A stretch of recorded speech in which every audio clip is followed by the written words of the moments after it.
అరుగాలం శ్రమించే రైతన్నకు ఏదైనా ఆపద జరిగితే ఆపత్కాలంలో ఆదుకునేందుకు రైతు బీమా పథకాన్ని గత ప్రభుత్వం తీసుకొచ్చింది. 2018 సంవత్సరంలో ప్రారంభమైన ఈ పథకం సుమారు 3,10,000 మంది రైతులు ఈ పథకం ద్వారా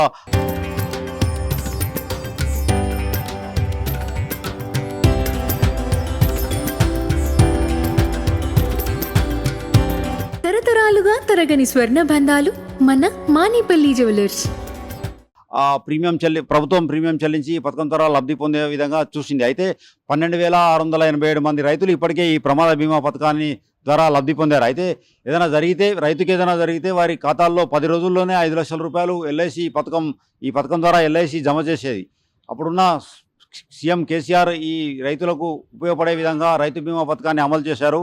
అయితే ఇప్పుడు వచ్చిన కాంగ్రెస్ ప్రభుత్వం ఈ రైతు బీమా పథకాన్ని గత 2 సంవత్సరాలుగా కంటిన్యూ చేసినా ఇప్పుడు ఈ ఆగస్టు 13 తేదీ అది చివరి డేట్ అయిపోయింది. అయితే దీనిపై నీళ్ళు కమ్ముకున్నాయని చెప్పవచ్చు. అయితే కొత్త పథకాన్ని ఇందిరమ్మ ప్రమాద జీవిత బీమా పథకాన్ని తీసుకొచ్చేందుకు కాంగ్రెస్ ప్రభుత్వం ఈ పథకానికి ఫుల్ స్టాప్ పెట్టినట్టుగా మనకు తెలుస్తుంది. రానున్న రోజుల్లో ఇందిరమ్మ ప్రమాద జీవిత బీమా పథకాన్ని తీసుకొచ్చి రైతులకు లబ్ధి చేకూర్చే విధంగా కాంగ్రెస్ ప్రభుత్వం చర్యలు తీసుకుంటున్నట్టుగా తెలుస్తుంది మనకు.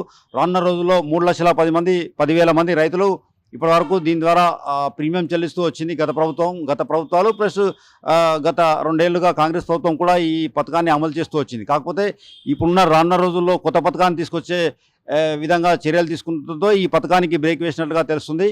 అయితే ఇప్పటికే 12,687 మంది రైతులు ఈ పథకం ద్వారా 681 కోట్ల రూపాయలకు ఇప్పటికే లబ్ధి చేకూరింది. ఇంకొక 154 మంది రైతులకు ఈ ప్రమాద బీమా 5 లక్షల ప్రమాద బీమా చెల్లించాల్సి ఉంది.